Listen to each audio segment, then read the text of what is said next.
처음에는 전반기 제가 1월 달하고 8월 달을 뺀다 그랬죠. 축구 덮고는. 그럼 1년 10달 하면 20시간입니다. 20번. 한 달에 2번씩이니까 20번 40시간이 되나? 아니 10번 정정 10번 20시간이 되네요. 10번 20시간. 그리고 답사도 10번 이렇게 가는데 강의나 답사가 재미있다 그러면은 아주 다음 시간이 막 기다려진다. 적성이 맞는 겁니다. 나한테. 자가진단 해보시라고요. 나는 열심히 했는데 별로 이상하게 힘들어하고 들어도 무슨 말인지 모르겠고 재미없다 그러면은 조금 재검토 해보셔야 됩니다. 아니면 제 강의가 시원치 않아서 저도 검토를 해보겠습니다. 바로 그 본론에 들어가기 전에 노란 교재 있죠. 이 교재의 내용을 요걸 다 강의로 풀어하기는 양이 많아요. 요것도 제법 많아요. 제가 요거 25번에 걸쳐서 자료 요약한 거 아시죠? 자료 1부터 자료 25까지 그게 여기에 다 수록된 겁니다. 책으로. 그래서 요거를 다는 못하지만 그래도 좀 중요한 거 우리가 조선왕릉 500년 들어가면서 바로 뛰어들어가면 낯설기 때문에 좀 재밌는 얘기도 섞어서 한번 쭉 풀어드리겠습니다. 그 전에 제가 늘 강조하는 건 내문답에서 얘기하는 인문학은 뭐냐. 사전에서 말하는 학교나 학술단체에서 말하는 인문학 말고 내문답이 말하는 인문학. 몰라도 사는 데는 전혀 지장 없지만 왕릉 지나가면서 헌인릉 앞에 지나가면서 이 헌인릉이 누구 묘인지 몰라도 전혀 지장 없습니다. 사는데 뭐 벌금이 나오는 것도 아니고 안다 그래서 상금이 나오는 것도 아니고 그러나 알고 나면 우리들 삶이 참 의미가 있고 즐거워요. 또 소위 말하는 문사철이죠. 역사, 문화, 문학, 철학 이런 것들이 번복이 되면 어우러진 그런 과정이 아주 여유로운 거예요.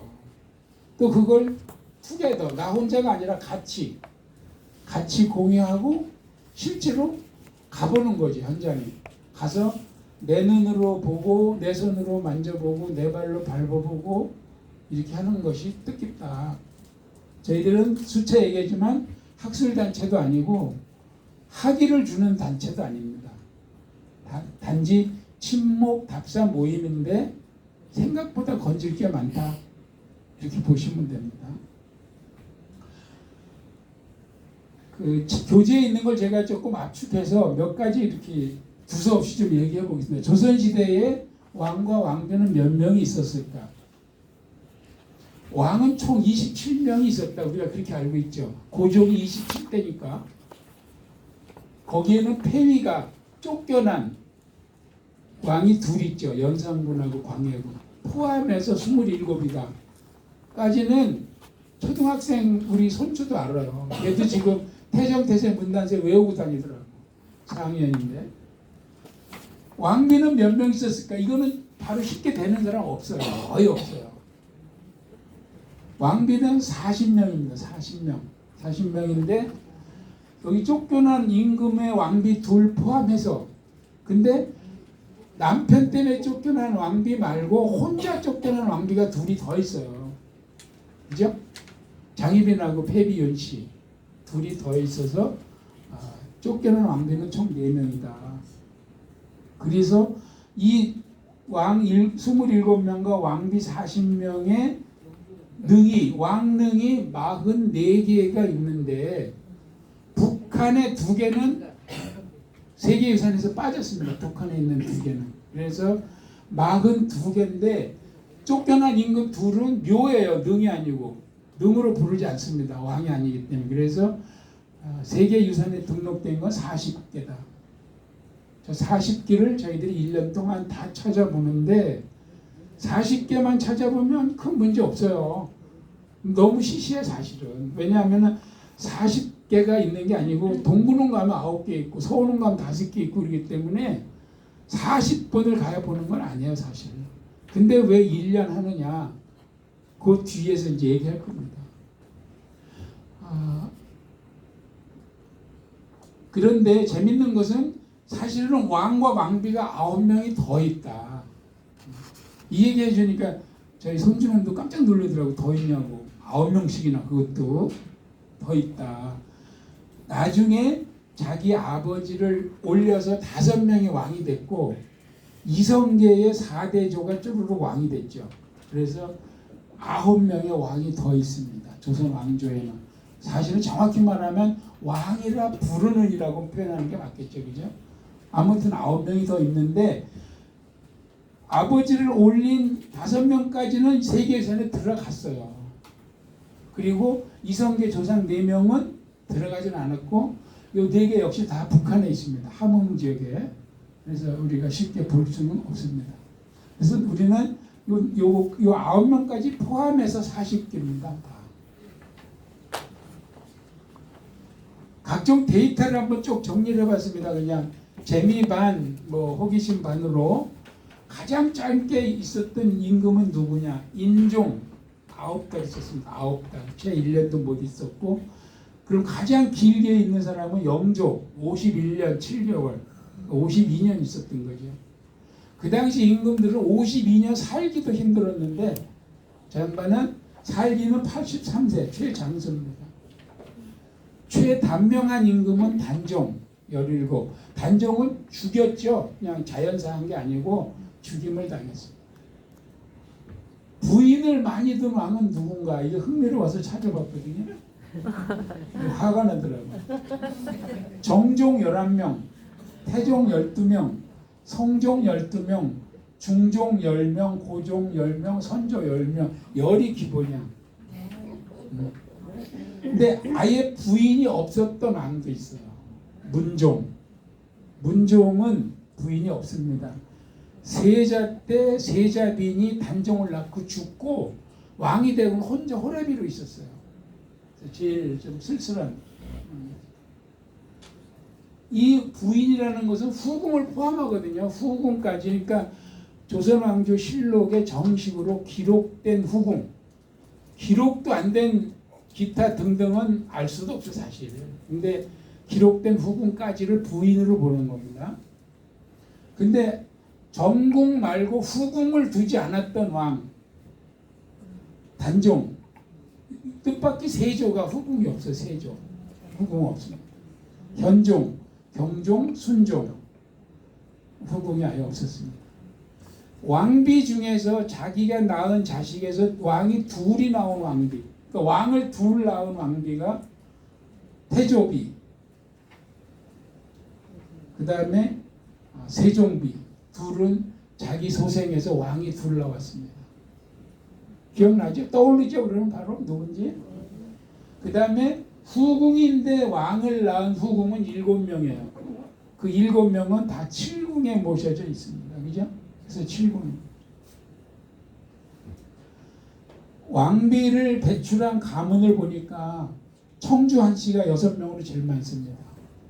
아마 한 명의 때문에 그런 것 같습니다. 이작 한 명에가 3명을 내니까. 여기 정정이네. 2명인가? 2명인가 보네. 2명 정정하겠습니다. 그 다음에 파평윤 씨하고 여흥민 씨가 4명, 정성심 씨와 안동김 씨가 3명. 후궁을 많이 낸 가문도 보시다시피 다양합니다.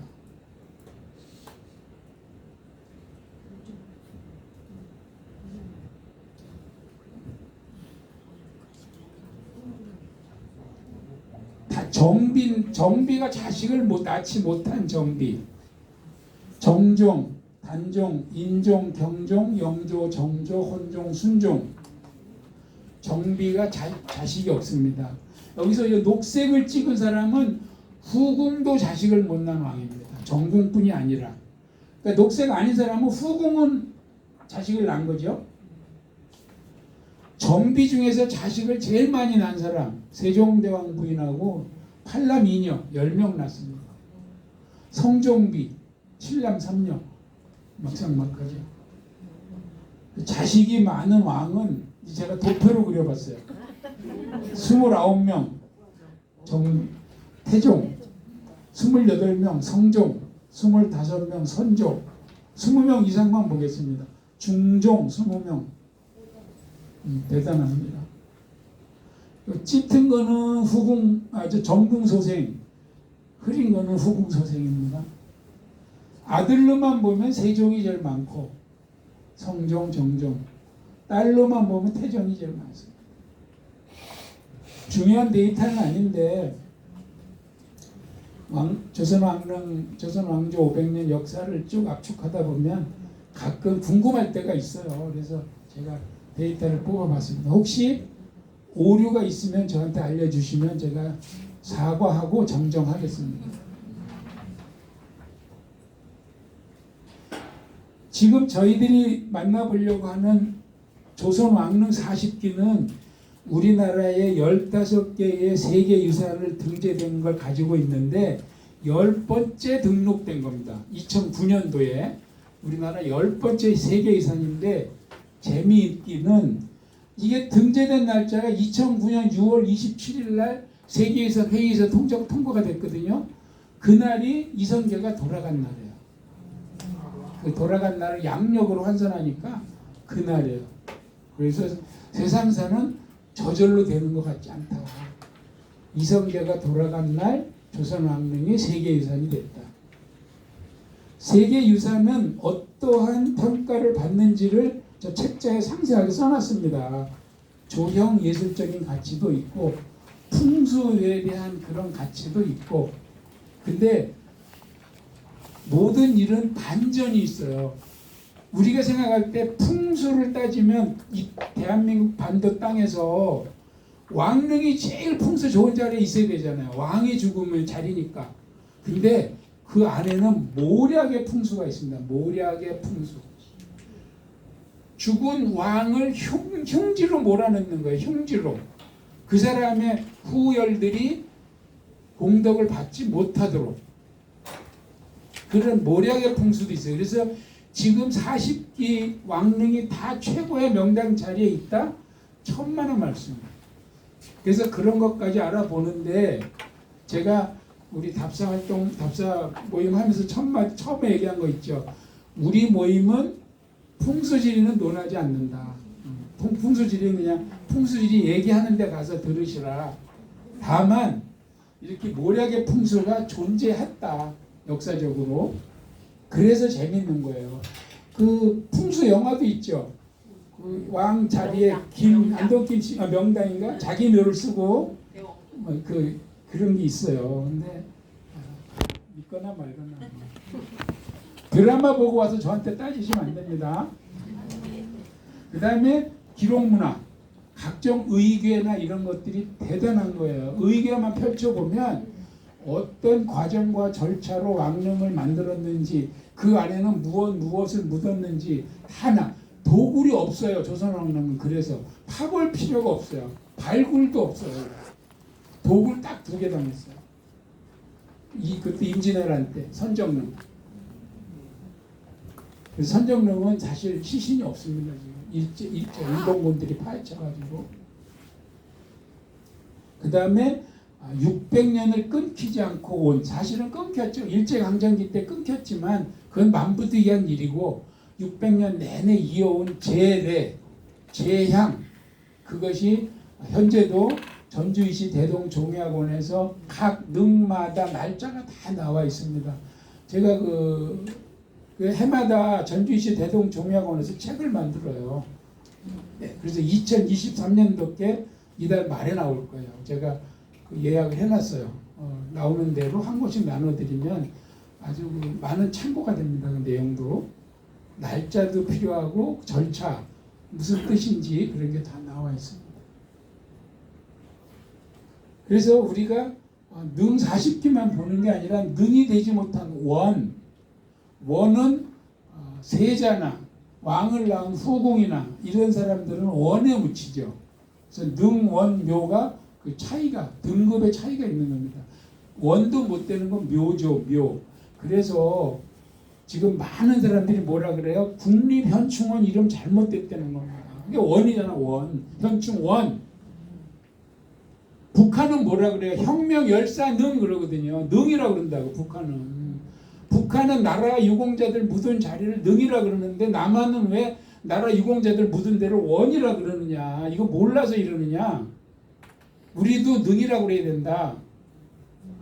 라는 말이 있습니다. 그냥 참고하셔요.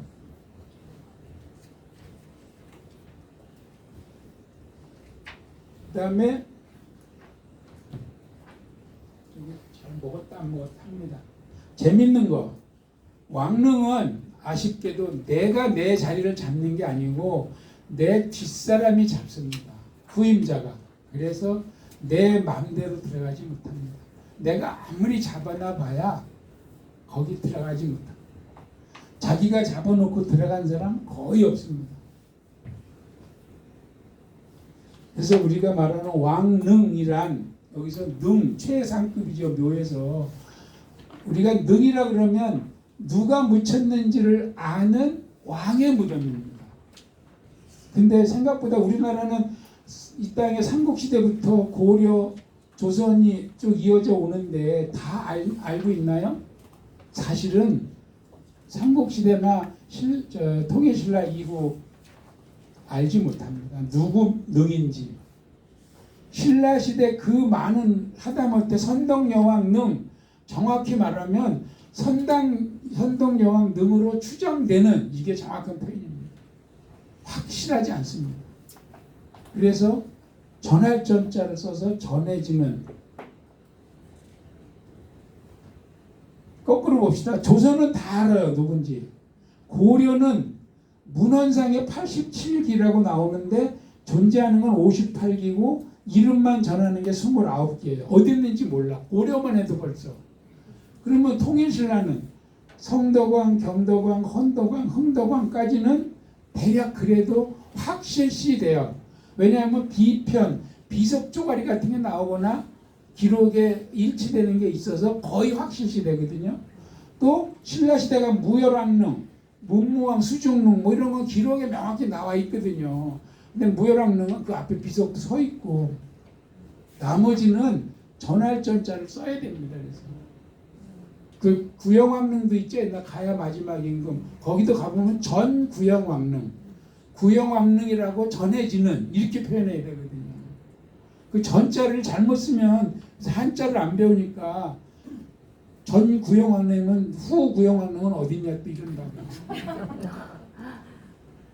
한자 의외로 몰라요. 요새 애들 젊은이들 그 장례식장이나 결혼식장에 축의금 부의금 내면은 통상 접수 보는 거는 그 주인의 조카들이나 이 젊은 애들 나름대로 똘똘한 애들 앉혀놓는데 봉투 한자를 못 읽는 거야. 한자를 써서 내면 내 이름을 예를 들어서 그러면 김신까지는 아는데 묵을 잘 모르면 김똥골뱅이 그냥 그 봉투가 57번 봉투 이런 식으로 몰라요.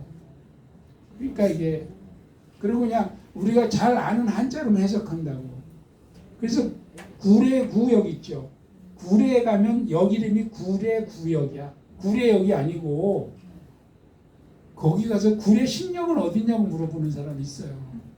한자를 안 보고 봐도 모르는 거야. 거기는 신구할 때 구가 아니거든. 원래 그냥 구례역이라 그랬어요. 근데 어디서 들고 나서 순천에서 거기가 순천이야 구례가 아니고 그 강 건너가 순천이에요. 물론 순천의 다운타운은 한참 내려가야 되지만 거기서부터 순천이거든 땅은. 근데 구례역이라니까 삐딱하지. 근데 순천역이라 그러기 너무 멀어 또. 그래서 뭐라 그래? 궁여지책으로 구례구는 입구라는 거야. 구례 입구역 쉽게 얘기하면. 그러니까 조용해졌어.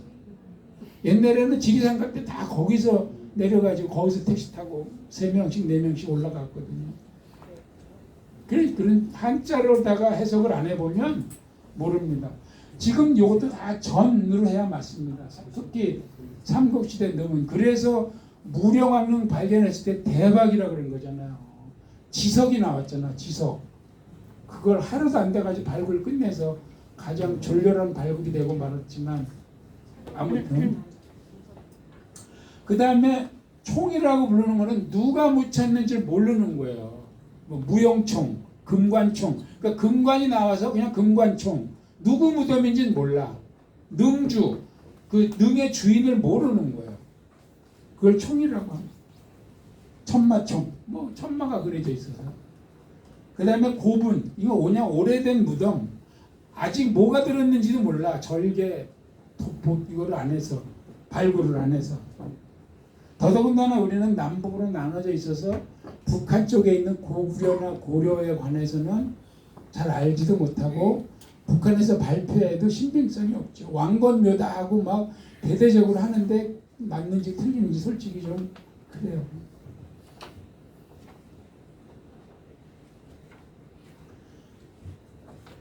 이 능의 흐름을 보면 통일신라 때 들어와서 중국화 불교화가 두드러집니다. 그 당나라, 그 당과 거래를 했잖아요. 당을 다녀온 스님들이 넘어오면서 풍수지리도 가져오고 등등 이런 일이 많이 이루어집니다. 그리고 무덤이 평지에서 산자락, 소위 말하는 구릉지대로 올라가기 시작합니다. 그래서 둘레석도 두르고 12지 신상, 12지 12띠 동물을 사람 모양에다가 얼굴만 이렇게 동물 모양으로 하죠. 김유신 능이 아주 대표적인데 이런 일이 이제 생깁니다. 그 다음에 돌사자, 무석인, 화표는 이제 금지시키는 거죠. 등등 이런 게 많고, 아까 얘기한 대로 평지가 아닌 산지로 올라가기 시작하고, 중국의 황제능의 그 데이터를 가져와서 우리 것으로 바꿔서 적용을 하기 시작합니다. 그게 고려로 조선으로 이어지는 거예요. 그러면 우리 왕릉 얘기를 하기 전에 중국 거를 먼저 알아보자. 중국은 어떻게 되어 왔는가. 특히 당나라, 송나라 때는 어마어마한 능, 20년, 30년 동안 짓습니다. 당나라는 황제가 살아있을 때부터 능을 오래 세월 짓기 시작을 해요. 송나라는 사후 몇 개월, 한 7개월 이렇게 짓고. 근데 별로 남아있는 건 없다. 왜?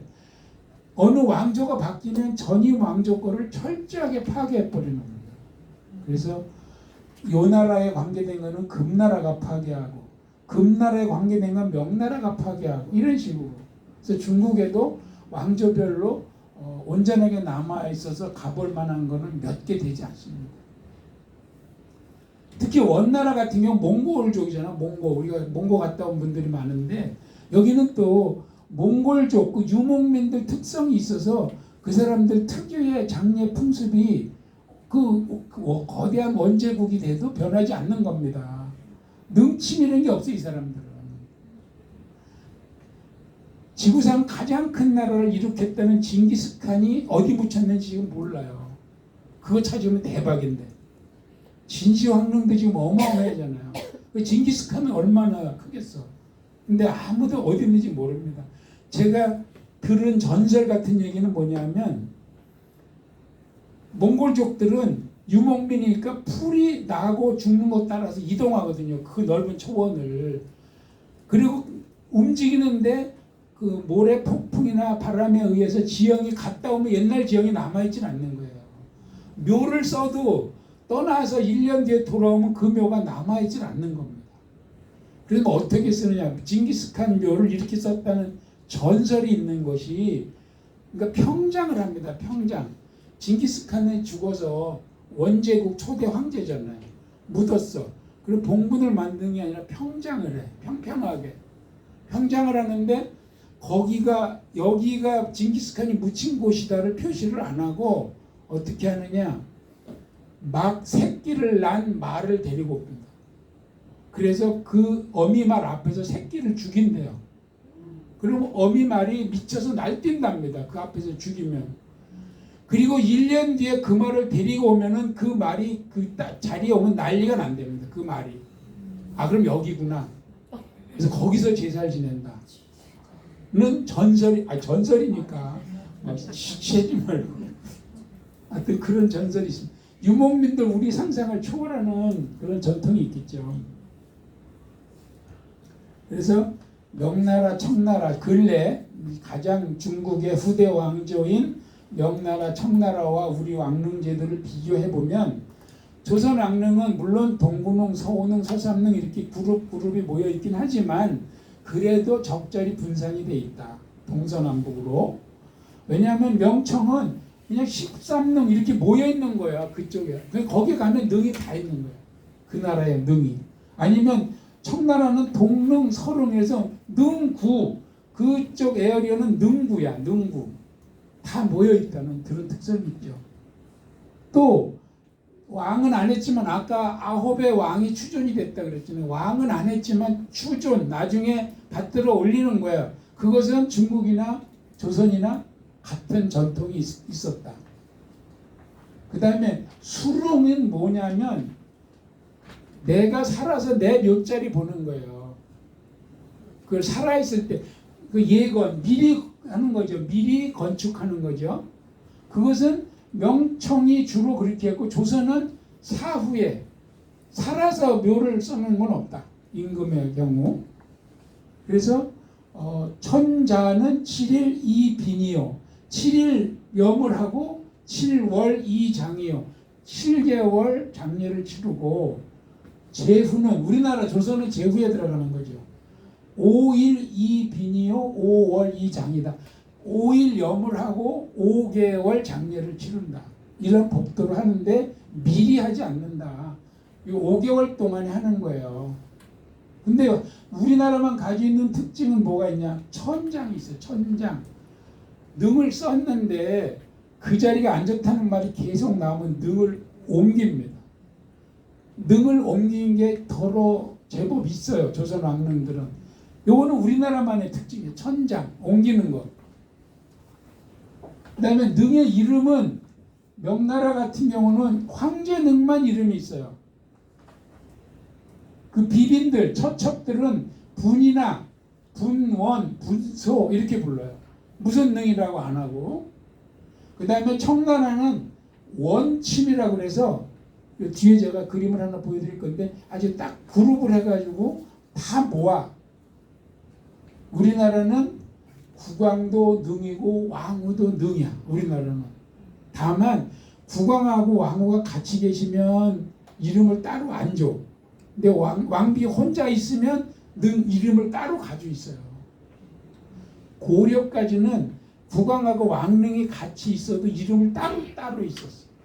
공민왕은 현능 정능이야. 그래서 붙여서 현정능이라고 그러는데 조선에 와서는 이름은 같이 있을 때는 따로 안 붙인다. 근데 명나라는 왕비능은 별도로 없다. 청나라는 황제능 좌우에 붙이되 그 황제능 동쪽에 있는 뭐 이런 식으로 부르는 거예요. 그거 보면 우리나라가 그래도 여성 대우한 거죠. 왕비 대우한 거잖아요. 그 다음에 비원침이라는 게 이게 비원침이 뒤에 설명을 드릴게요. 다 모아놓는 거예요. 후궁들을. 우리는 그런 거 없습니다. 후궁은 정봉묘 옆에 못 갑니다. 후궁은. 그래서 명나라는 초기에 순장제, 황제가 죽으면 후궁까지 다 들어갔죠.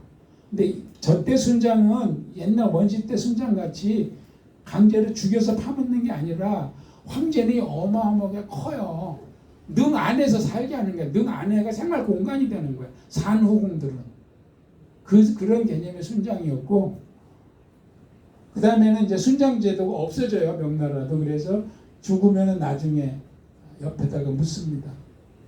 풍수지리는 중국이나 우리가 중국에서 가져온 거니까. 이게 청나라에서 가장 유능한 건륭제의 유릉인데 황제와 황후들은 좌우에 있고 이 후궁들 이렇게 묻는 거예요. 울타리 안에. 이걸 비원침이라고 그래. 비원침. 여기는 바람 잘 날이 없을 것 같아. 죽어서도. 이렇게 안 하는 게 맞는 것 같은데 우리는 같이 묻지 않습니다. 후궁이. 가장 가까운 게 대빈묘, 장희빈이죠. 대빈묘. 나머지는 다 떨어져 있습니다. 정궁도 계비까지 막 2명, 3명 묻으면 골치 아플 텐데. 자, 그래서 조선 왕릉에 이제 앞서서 고려 왕릉을 잠깐 살펴보면 고려사에 왕과 왕릉 그 59기에 숙위군 지키는 병력을 배치해요. 그런 기록이 나와. 저 고려사는 물론 조선시대에 쓴 기록입니다. 그래서 고려 474년 동안 34대 왕의 능 59기에 다 이렇게 배치를 했다 하는 기록이 있습니다. 그리고 세종실록에, 그러니까 세종 때 고려의 능묘를 수리하고 그 근처에서는 벌목을 못하도록 했다. 현종 때 와서는 이게 양난은 뭐예요? 임진왜란 병자호란을 얘기하죠. 그 양난 뒤에 고려 왕릉은 얼마나 망가졌는지를 또 실태 조사하는 기록이 있어요. 그래서 나름대로 쭉 관리를 했었다. 조선시대에도 고려 왕릉을 관리했다는 뜻입니다. 숭의전 연천에 고려 종묘가 미니급이 하나 남아있죠. 임금 넷을 모시고 있는. 또 개성지역에는 이 토산이 흑산이라고 그러죠. 흑산이 있어가지고 석재가 부족해서 그런 어려움이 있었는데 그걸 또 조선시대 막 사대부들이 그나마 훔쳐가고 그래서 어려움이 많았다. 그런 얘기들이 있는 거예요. 그래서 표석 설치하고 근처에서 농사도 짓지 마라 이렇게 했다는 거예요. 그리고 순조 때 와서는 이 59기가 다 연결되지 않고 30기 정도가 확실했는데 거기에다 다 표석을, 그리고 나머지 좀 애매한 거에는 번호, 남바링을 매긴 거죠. 누군지도 잘 모르고 하니까. 그래서 마지막 그 공민왕릉, 물론 그 뒤로 저 우왕 뭐 창왕 쪽 이런 그 공양왕까지 이어지지만 그래도 거의 개혁왕조로 마지막 공민왕릉이 아까 얘기한 현정릉이에요. 현릉과 정릉으로 해서 쌍릉인데 요게 조선에 이어지는 고려 마지막 왕릉 이렇게 생겼습니다. 멋지죠? 공민왕릉, 현정릉입니다. 올라가서 보면 거의 조선왕릉이 이거 카피한 거예요. 병풍석, 둘레석, 양과 호랑이가 사방을 지키고 하계, 중계, 상계가 약간 높낮이로 구분이 되고 여기에 문인석, 무인석을 세우고 석등을 세우고 이런 식으로 해서 조선시대 왕릉과 크게 다를 바 없다. 북한은 못 가서 이런 걸 우리가 답사는 못 해보지만 제가 살아생전에 통일까지 안 돼도 남북관계라도 좋아서 가봤으면 하는 생각이 있습니다. 그러면 이제 조선으로 들어와서 요거 하고 5분간 쉬겠습니다. 왕릉은, 종묘는 과연 어떤 그 개념 하에서 만들어지고 운영이 되었느냐. 우선 그 개념을 먼저 봅시다. 어떤 사고방식을 가지고 지금 왕릉과 종묘가 운영되는지. 유교에서는 혼과 백을 따집니다. 이제 몸은 죽으면 끝이잖아요. 죽으면 혼백이 나간다 그럽니다. 혼백이. 그래서 혼은 하늘로 올라가고 백은 땅으로 돌아간다. 그래서 살아서 사는 집은 양택이에요. 양택. 죽어서 땅에 묻히는 건 음택. 하늘로 올라간 혼은 어떻게 하늘의 집이나 공간을 만들 수 없으니 사당을 지어서 그 사당에다가 혼을 모시는 거예요. 그래서 개인 집은 사당이요, 사대부는 왕실은 종묘죠. 그래서 살아서는 궁궐에, 죽어서는 혼은 종묘에, 몸은 능에 이렇게 모시는 겁니다. 그러면 임금이 돌아가면 빈전을 차려요. 시신, 임금의 시신을 딱 5개월이라 했잖아 아까. 5일 염하고 5개월 장례 치른다. 시신을 모시는 곳이 빈전입니다. 빈전. 빈전에 모시고 5개월 뒤에 산릉에 가요. 좋은 날 좋은 시를 잡아서 산릉으로 장례를 치르러 갑니다. 가면 산릉에다 묻어. 그리고 돌아오면 혼전에 신주만 모셔. 이제 백은 묻은 거야. 거기 능에다가. 그러면 혼만 모시고 와서 그 신주를 모시는 곳이 혼전이야. 거기서 3년상을 치러요. 그래서 3년상이 끝나면 그 신주가 종묘로 들어가. 그러면 이제 그때부터 종묘에서 제사밥을 받으시는 건데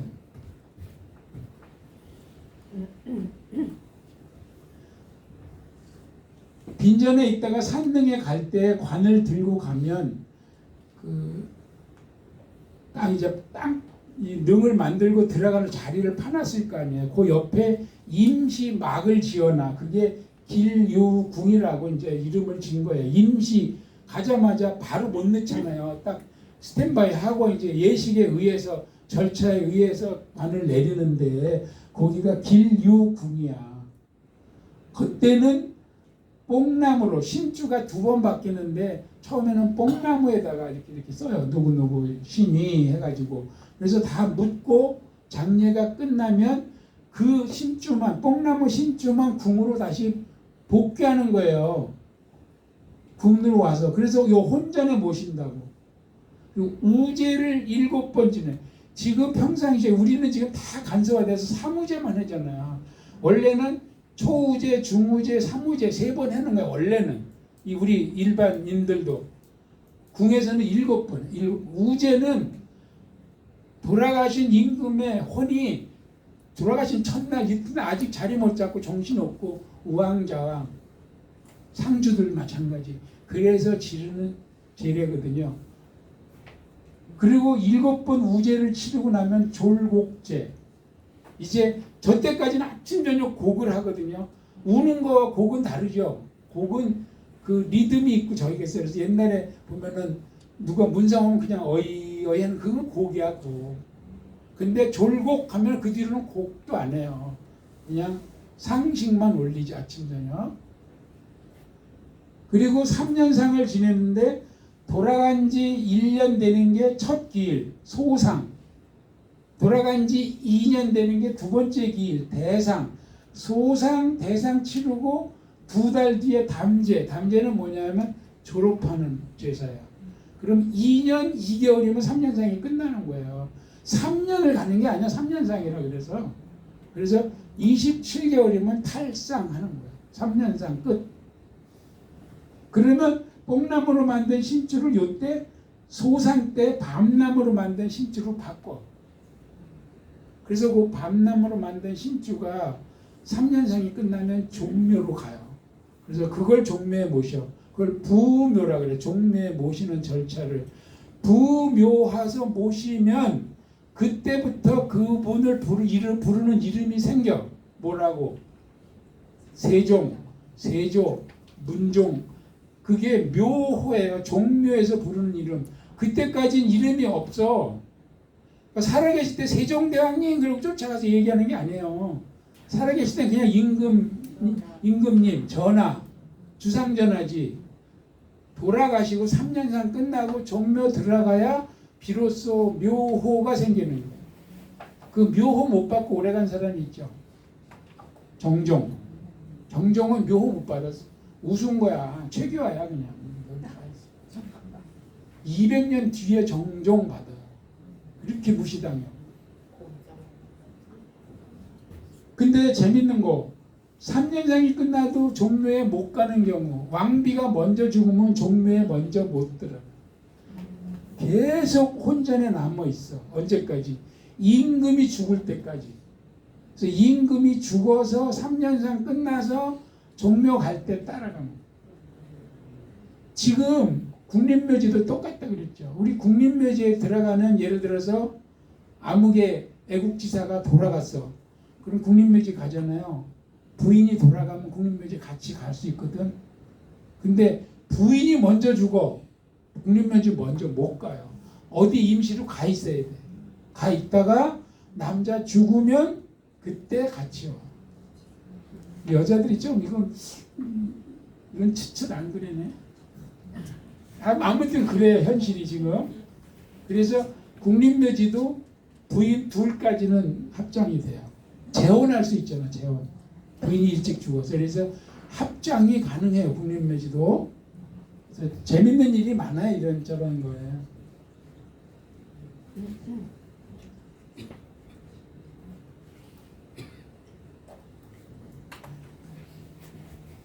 그래서 조선 왕릉은 교재에 나온 대로 이게 단릉 혼자 그냥 이렇게 있는 경우, 쌍릉 둘이 있는 경우, 합장릉은 단릉처럼 보이지만 이 안에 두 분을 모신 거죠. 그다음에 동원 이강릉은 이렇게 쌓는 건 아니지만 산자락에 이렇게 산줄기 둘이 갈라진 산줄기에 하나씩 하나씩 갈라져 있는데 동원 뿌리가 하나로 보는 거예요. 강은 다르지만 이 언덕을 강이라 그러거든요. 그래서 이강 강은 다르지만 원 뿌리는 같다. 이걸 하나로 봅니다. 그 다음에 상하로 위아래로 있는 능도 있어요. 그 다음에 사면능 셋이 전공 후공 같이 하나 있습니다. 하나 다 기억했다가 나중에 보실 거예요. 요거는 쉬었다가 5분 정도 쉬었다가 왕릉에 어떠한 것들이 있는지 한번 보겠습니다. 5분간 휴식하겠습니다.